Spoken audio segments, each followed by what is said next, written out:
Hello, and what is up, YouTube? It is Brutal Chaos. Welcome back to my channel. Today, guys, we are going to be checking out the Alpha Legion lore by the great Baldermort. You guys wanted more? You shall see more.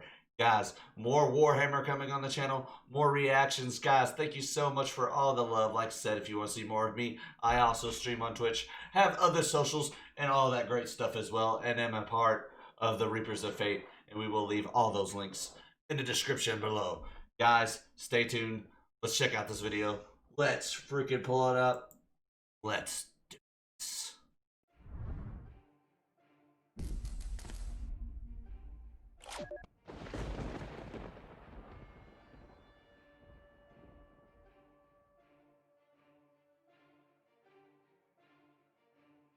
A promotion, they called it. I leapt at the chance. As an arbiter of a long and distinguished career, I can tell you one thing. It's not all it's cracked up to be. I leapt at the chance for a change. The thing with this job is that it so often involves wiping mutant off your boots. That dude kind of reminds me of RoboCop, not gonna lie. I know there's no tie between that, so don't get mad at me. But just the helmet, I think. Alright, let's rewind a little bit and continue. Wiping mutant off your boots. I despise them. The regular journeys into the underhive to cull them, my old gaffer used to say. The hive is like a house, my lad, and the underhive is the sewer. If you don't flush it out regularly, the feces start to run in the streets. But I won't miss it. I never took pleasure in the pyres we made of their burnt bodies, the culls. In my mind, the most disgusting thing about mutants is their need to try to gain mercy by sounding like us. I know it's all mimicry. Like an animal that seems to call your name in the dark, only to pounce on you when you wander away from the campsite. They insist on trying to sound like humans when they are screaming, when they are wailing for pity and clemency. But it's all an act, and I won't miss it at all. Well, what a fool. They handed me a midden sandwich, all right. Transferred to internal affairs for exemplary service and conduct. But it was a setup. It reminds me of the joke you only hear in this department. How do you kill 99 officials with one club? And Rewind again. Like I said, I don't want to pause too much because I know y'all want to hear the reaction. But man, Baldermort's voice is freaking top notch. Let's get that right, boys.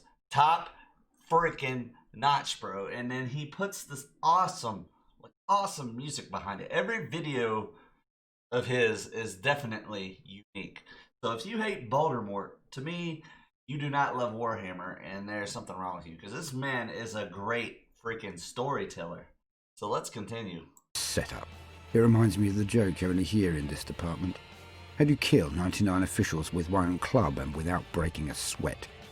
Push 100 of them into a room, hand them the single club, and inform them one of them is Alpha Legion, and they cannot come out until they find out who. It's not funny. It was never funny.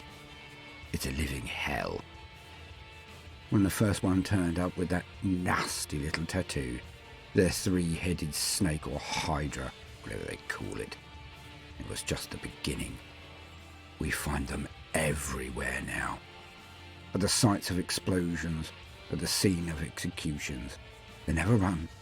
They just stand there with their hands on their heads and a glazed expression, with just a hint of a crooked smirk on their faces. Like they know they are going to be tortured to death, but have somehow won. I hate it, and I hate them. But there is one thing I hate more than anything else. It is filling in the damn charts. There's a chart, a sheet for bloody everything in this role. Everything. So I fill in yet another chart, another form, another waste of my time. The last words chart. Why do we even bother? None of them make any sense. Before they are executed, a strange and arcane ritual is enacted. The executioner will ask them if they have any last words. Gibberish is what then occurs. They say practically the same phrase each time, with only one difference. It starts, I am Alfarius, whoever that is. And then they end with, the Hydra awakes. but there is always a word. Just one. Hey, shout out to the guy that wrote the Hydra Awakes on my YouTube comments. Shout out to you. That is snuggled between the two statements. Rubbish. So it goes like this. I am Alfarius. You, the Hydra Awakes. So I have to put all of these last words into the cogitator. I should be out hunting them, trying to predict their pattern. But no, I am doing this admin work. I fill in entry after entry, line after identical line, one by one on this huge sheet. It takes hours. But then, something happens. I start to notice a pattern. At last. Something to go on. Their Achilles heel, maybe. When put in order of execution, it makes no sense at all. But when you rearrange into date of arrest, it becomes clear. I ignore the prologue and epilogue entries of I am Alfarius and the Hydra Awakes, and a sentence begins to form from all of those random words. I enter the last details. Then it becomes clear. You are asleep. But you must do as instructed. Destroy the Arbites' main center. The Hydra Awakes.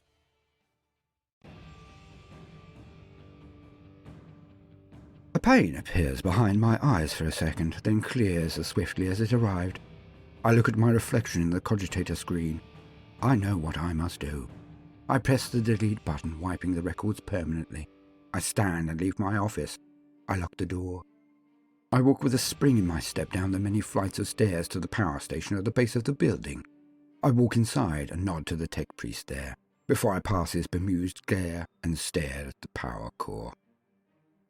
I draw my pistol quietly and then turn and execute the priest. A single shot to the head. I then walk to the controls. I begin the process of overloading it. I had no idea I was so gifted with this sort of thing. I stand back and admire my handiworks as I hear the plant begin to shudder, slowly rising to the moment it will explode and envelop this entire block in radioactive fire.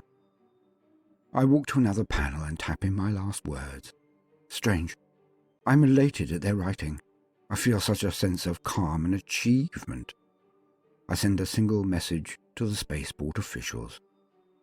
I am Alfarius. You, the Hydra Awakes.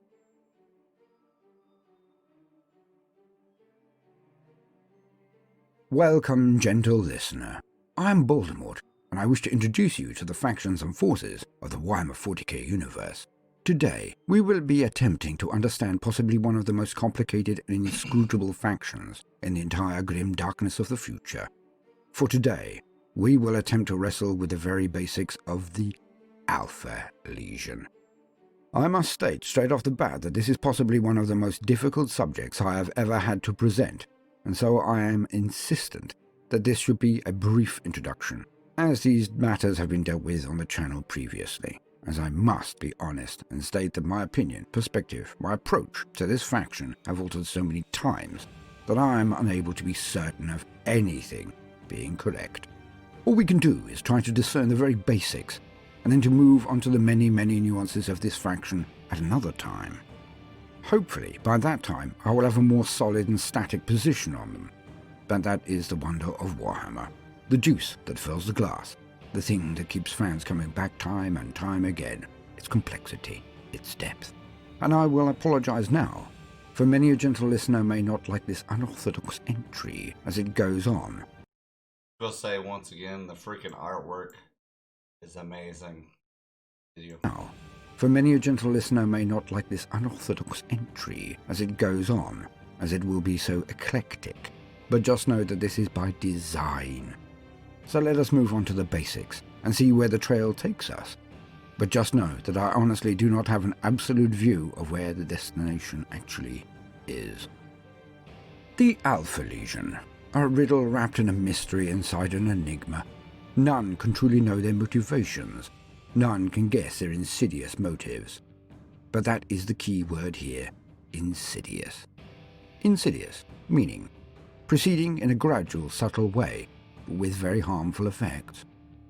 They represent a darkness that few truly grasp. Even I am not sure I am capable of doing so with the details we have at hand, gentle listener. But there is one truth about them. Everything is a lie, and everything is true. For the greatest lies always have the kernel of truth at their center, and when it comes to lying, the Alpha Legion are second to none. But let us start with what is actually known. The Primarchs of the Alpha Legion, those demigods who were forged by the Emperor of Mankind to lead his armies across the galaxy in the Great Crusade, were all made, designed, birthed for a reason. Each had their strength that none other possessed. In many it was blatant, and their primary attribute was not only their defining one, but it was their entire goal, their modus operandi, their raison d'etre, their very purpose. Like a pantheon of gods, the Primarchs would display their powers for all to see, and their legions, the Astartes, or Space Marines, that made up their legions were all taken from their template.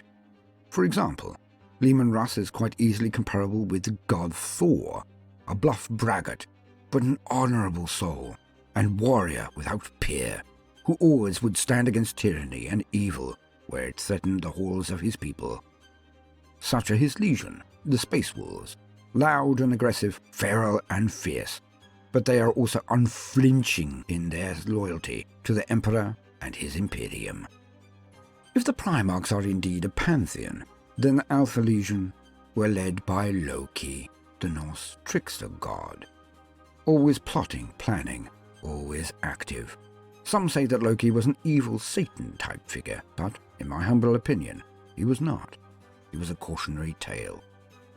The similarities are endless. In many retellings of the fables of the gods, the Aesir, Loki was a young god and hot to impress and to insist. He was also active and always fought the enemies of the gods with his most pronounced attributes. His mind, his cunning. He would outthink, not outfight, his opponents, and save the realm eternal on many an occasion. But he was not the brute strength of Thor, nor the noble endurance of Balder, nor the indefatigable force of justice of Tyr. Hence, no matter the result of his activity, he was always sneered at and derided by the more brutish gods, as they always concentrated on slighting his methods, never seeing their results. Few were the times that Loki was ever given his due. And so it is with the Primarchs of the Alpha Legion. Yes, you heard me right. Primarchs. Plural. For of all of the sons of the Emperor, only the Alpha Legion had twins at their helm. It was said that they were the one soul in two bodies. They were called Alpharius and Omegon. They were one. Where Alpharius was the name most new, as this was the persona that had been designed or designated as the public face of the Legion. It could never be discerned if one spoke to Alpharius or to Omegon. Never. The myths about Alpharius Omegon are so many that it is impossible for me, at this point, to actually be clear. Some say he was captured by the Slaughed, abused, broken, and then found by the Emperor, who then tried to put him back together. Some say he was found at the head of an interstellar empire that was a thorn in the side of the War Master, Horus Lupercal himself, and that one of them boarded his vessel as an assassin to decapitate him and end the Crusades' onward rush into the empire that Alpharius and Omegon believed was their own. Some say that he was always on Earth, and that the Emperor, for his own reasons, kept these sons hidden and trained them personally for many years, even before the discovery of Horus Lupercal, officially the first Primarch to be reunited with the Emperor and his crusade. Some say that he is actually the unseen hand of the Emperor and plays a game on his behalf, though none of his siblings would or could perform or allow. But this is all propaganda, possibly with a gem of truth hidden in each of the lies, but they are, if taken as a totality, lies, dissembling, propagated, and spread by the Lords of Confusion, the Primarchs of the Alpha Legion. For to know the genesis of a thing often means understanding it, something that they never wanted any to be able to do. Understand them. For the Alpha Legion are the experts in espionage that put even the Raven Guard to shame. Where other legions would display their prowess on the battlefield, the Alpha Legion fought entirely differently. No slouches on the battlefield either. but it was not their purlieu. Here, in the pantheon of the gods, were the Primarchs. It was Alpharius' tactics and his methods that were also derided and slurred, no matter the results, as with my analogy of Loki. His clashes with many notables are well documented. I can still not make a clear picture of it. I know that many come to this site for a slightly off-the-wall perspective that may deviate from the standard relaying by more competent and experienced lore peddlers, but in this regard, I must admit, they have me foxed. But the tale of Loki I find appropriate, at the time of the writing of this tract at least, as it was the constant derision of his methods, never giving him his due, that led to Loki taking the path of evil and antagonism to his fellow gods. Basically, if you are lied about endlessly, you start to wear the mantle provided you. Thus does it also appear to be with Alpharius and Omegon. Let us be direct. Even Conrad Kurz, the Primarch of the Night Lords, the purveyors of terror themselves, even he called out the tactics of the Alpha Legion. Even the Night Haunter stated that there was something twisted about this legion and its two young Primarchs. I will not even brook now the reaction he gained from Rogel or from the Boot, who practically bayed for his blood at many a point in the Great Crusade, but ever did the Odin of the Pantheon, the Emperor, ignore and suppress their contentions. Alpharius, Omegon, and their legion were left to their own devices more and more as time went by. And perhaps this is why they trod the path that they did, that they were found last, that they were literally decades behind their siblings in time to accrue glory and accomplishments may have been a huge impact. For it is said that they initially went out of their way to try to move faster and more effectively than any other legion in an attempt to make up for the lost time. But it was not to be. Their efforts, no matter the results, were always derided. At this point, it would be utterly logical for any person, especially a sibling deemed to be the junior, to simply up sticks and refuse to play by the rules that were so heavily stacked against them. In many a recounting, the twins spent blessed little time with the Emperor, their father. Perhaps he had seen them as the completion of his armies and took them for granted. Perhaps he was simply bored of the lines and training he would have to give any Primarch when he had done so 19 times before. It is said in some tales that he formed a better bond with his oldest sibling, the first found, Horus Lupercal, the War Master. It is seen that this lack of time with the Emperor, why they were viewed as so easily turned to the side of Horus when he fell to darkness and then rebelled and set in motion the conflagration of the Horus heresy. But they did not really spend that much time with Horus either, so there are holes in this argument. Also, there are details that are known only to them. On a solitary world in their path, one of the twins, it is said to be Alpharius, was secretly met by a representative of a group of Xenos, aliens, calling themselves the Cabal. In this meeting, a perpetual called John Grammaticus acted on the behalf of the Cabal as mediator and attempted conversion of the Primarch. Grammaticus stated the Cabal were ancient and powerful and had been working against chaos for millennia. Of course, on the understanding, gentle listener, that at the point of the meeting there was no general knowledge of the forces of chaos or their dark gods. Not even the Primarchs knew about them. The Emperor kept this from them all, for reasons we may never know. Grammaticus went on to tell Alpharius that the Cabal had scryed only two possible outcomes to the mighty events that were about to unfold. He was informed that Horus would fall to chaos, and then he would openly rebel against his father, the Emperor. The two possible future pathways were these. 1. If the Emperor was victorious, then it would break the back of the Imperium and everything it presently professed to represent. The forces of chaos would grow over time and eventually consume the galaxy. Humanity would be its food for all eternity, and all would be brought down with them. And then 2. If the Emperor were defeated, then Horus would rule the galaxy, but his regret, his conscience would slowly resurface, and that he would end in despising himself and the Lords of Chaos. He would then engage in wars that would end in wiping out humanity, but that would result in the Chaos Gods being defeated and the galaxy would then go into a golden age and return to what it was always supposed to have been, before it was twisted. Alpharius Omegon were then asked to make a choice: to assist the Emperor and end the universe in chaos, or to join Horus, with the goal of sacrificing the human race to defeat the Chaos Gods for all time. Not much of a choice, one might think.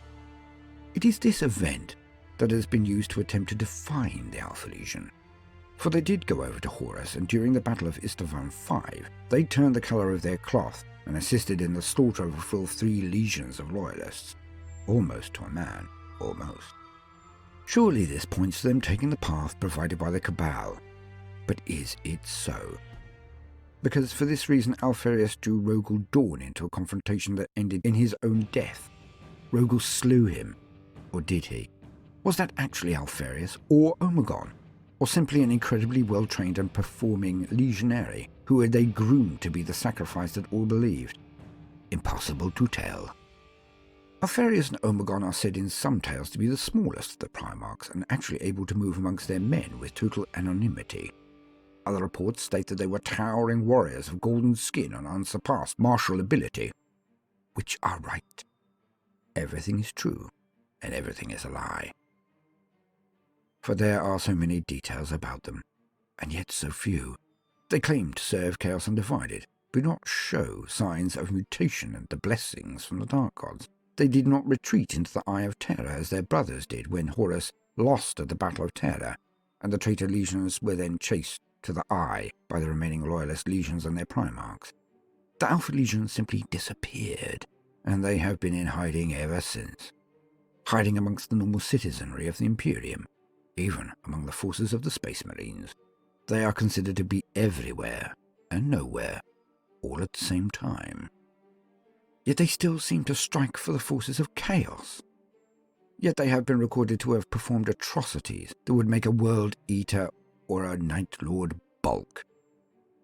But in the rare times they reveal themselves for open combat, they have been heard to scream old war cries like, "For the Emperor."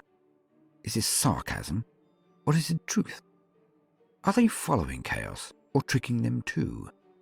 Are they the deepest cover operatives that ever existed in the history of the galaxy, wearing a mask of obedience to the Chaos Gods for over 10,000 years, whilst always remaining loyal in their hearts? The sabotage and deep cover operatives are one of the greatest threats to the Imperium. I know I say that a lot, but each time it's true. That's why it's called the Grimdark. The Hydra, the many-headed beast, the tick in the ear, the whisper in the back of the mind, is their greatest weapon: distrust. For most believe that the Imperium is rife with distrust and paranoia, but this is clearly not the case, no matter what people may feel. The reality is that the Navy is expected to carry the forces of the Imperium to its destinations and protect from raiders and pirates. All worlds are expected to pay their tithes. All chapters of Astartes are expected to respond to the klaxon calls for assistance. The Ministorum are expected to exalt the Emperor, and its people are expected to toil for the Imperium's very survival. But when these expectations are not met, anarchy occurs. An anarchy that is always abused and used by the Alpha Legion to then perform whatever tasks, secure whatever objectives or resources they require to further their insidious machinations. And, as per the joke we heard earlier, they are now at a stage that their name alone, the one planted operative designed to be found, can then tear apart these conventions of cooperation, as entire swathes of the imperial bureaucracy and military then attempt to find these snakes in the grass by purging what may not even be there, but purging nonetheless. They were ever a strange and undeniably powerful legion.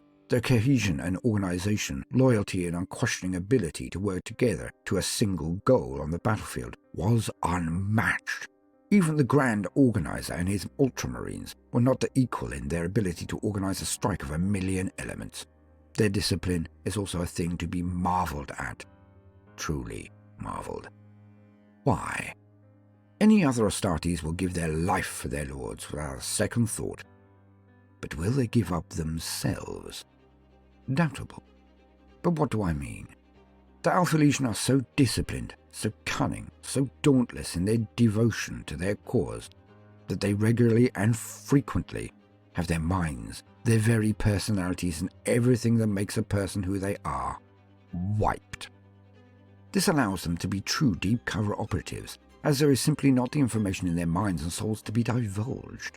But imagine the commitment to a cause, to willingly have this performed, to effectively be ended again and again and again, and know that no matter how successful or how impressive your deeds, you will not remember a single one of them at the end of the course of your life. Now that is a level of conviction that should make others quake. When one of them is captured and states very simply, "I am Alfarius," it may not actually be a ruse to them. They may actually believe that. The perfect traitor is the one who does not know they are a traitor in their heart, as is oft said. It is these sleeper units that can be everywhere or nowhere. But it also means something else, something strange. It means that there is actually no certainty at all. The legionaries of the Alpha are actually working for the same goal that they started with all of those years ago. How would it be possible for them to even tell?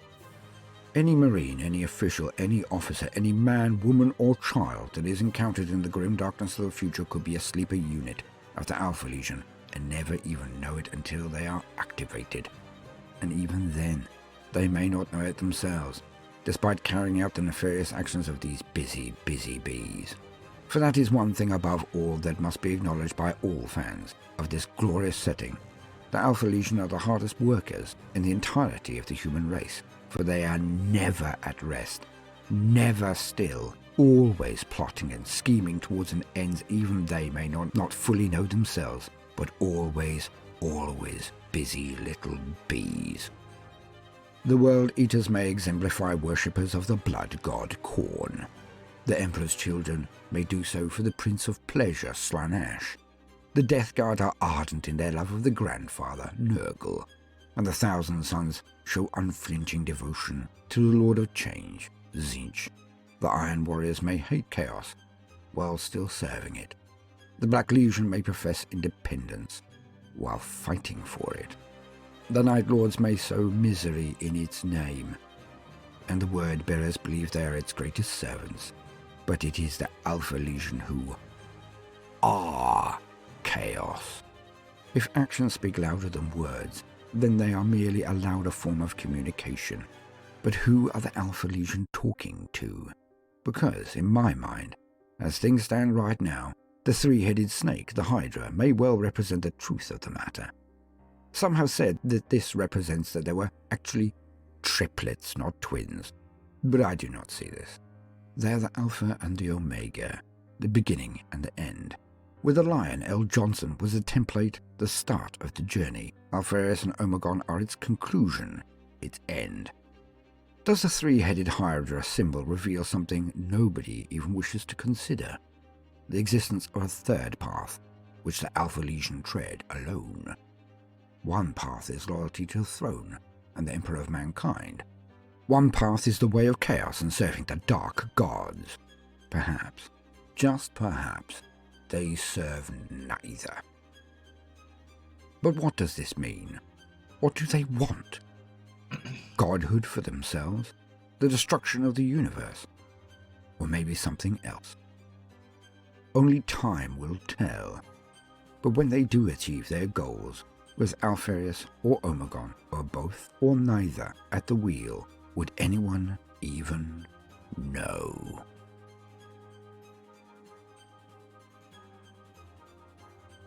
Gentle listener, I have been Baldermort, your Guys, that was the freaking Alpha Legion by the great Baldermort. And those dudes are freaking awesome. I really like the blue armor.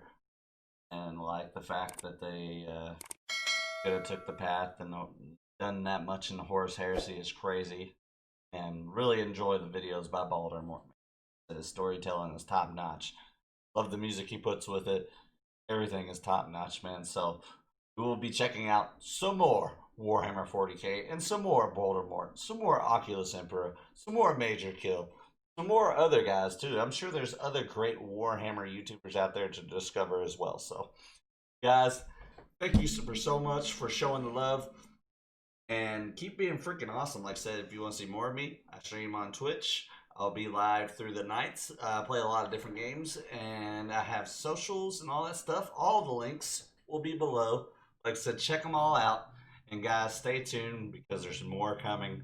We'll see you in the next video.